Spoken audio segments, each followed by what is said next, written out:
Saudações, peregrino! Seja bem-vindo ao Portugal Medieval. Sou Beto, humilde peregrino desta guilda, e hoje irei trazer para você 5 novos fatos curiosos sobre a era medieval. Mas antes, nos agracie com um honrado like e simbora pro vídeo! Imagine você, um nobre e com muitas bocas para alimentar, sejam legítimas ou bastardas. Imagine como será a divisão da herança. Na Idade Média, tudo poderia ser resolvido usando a ferramenta da oblação. Trata-se do ato de entregar um ou mais filhos à vida monástica, tratando-se de uma verdadeira oferta para a igreja medieval. Situações de um parto difícil ou a cura de uma doença, não sendo um filho varão, tais crianças eram entregues para o serviço monástico. Mas por que o filho varão era dispensado? Pois este era o único herdeiro legítimo, o qual deveria carregar as armas e posse de seus pais. Já a filha virável também era dispensada, pois teria a missão de gerar a prole de descendentes. Dom João I, filho bastardo de Dom Pedro I, fora entregue por seu pai à ordem militar monástica de Avis, chegando a se tornar seu mestre e posteriormente rei de Portugal. A idade ideal para um casamento de qualquer mulher era quando atingia os 13 anos de idade, ou quando lhe viesse as regras. Neste período, iniciava entre os nobres os acordos de casamento, que poderiam durar de alguns dias para muitos anos.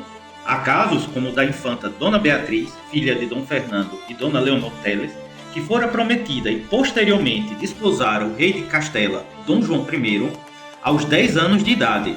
Neste caso, a noite de núpcias somente poderia ser realizada após as primeiras regras da jovem. O motivo de casamento em tão tenra idade eram questões como o alto índice de mortalidade para a mulher, principalmente na hora do parto. Se acha o seu governo ruim e abusivo na cobrança de tributos, acho que eles se espelharam no modo de vida senhorial da Idade Média.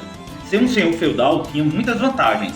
Em troca de pagar tributos ao rei e garantir lanças para seu exército, o sucerano poderia impor diversos tributos aos seus vassalos pelo uso de suas terras, tais como a aposentadoria e jantar, que era o direito de ser recebido e alimentado por seus vassalos quando circulava pelo seu senhorio. A anúdova, o direito de exigir dos vassalos que participassem sem pagamento das obras de reconstrução de seu senhorio. A manaria, que era um pagamento ao senhor feudal quando havia a sucessão de seus vassalos. A gaiosa era um tributo pago pelo vassalo que se casasse fora dos domínios senhoriais. Já a banalidade era uma tributação sobre as ferramentas de trabalho usada pelos vassalos. Tá gostando de nosso vídeo? Então compartilha ele com seus amigos, pois o YouTube não vem distribuindo nossos conteúdos. Por isso, preciso da força de nossos peregrinos. Ah, e não deixe de passar em nossa loja e adquirir ainda hoje uma de nossas camisas brazonadas. Chegou a hora de você envergar o legado de sua família. Contamos com seu apoio.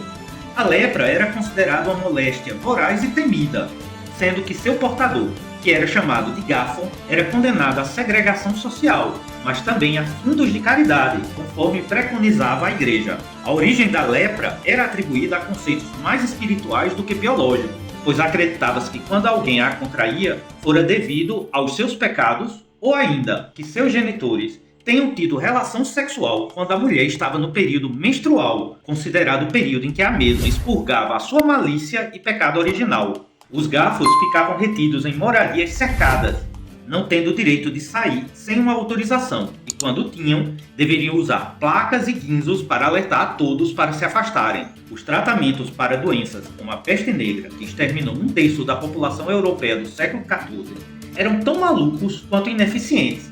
Vai aqui alguns deles. Sentar no esgoto para que o ar ruim, ao qual se acreditava a ocorrência da peste, fosse afugentado por outro ainda pior.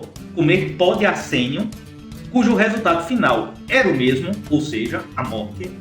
Matar todos os cachorros e gatos da cidade. Aplicar o traseiro raspado de uma galinha nas feridas. Ou ainda marchar de cidade em cidade chicoteando as costas. A cada nova tentativa ineficiente para deter a peste, criava-se outro ainda mais louco, denotando uma verdadeira histeria coletiva. E então, peregrino, o que achou do nosso conteúdo? Se gostou, deixe aqui comentários com sugestões, elogios ou críticas. E vejo você no próximo vídeo. Até lá, peregrino!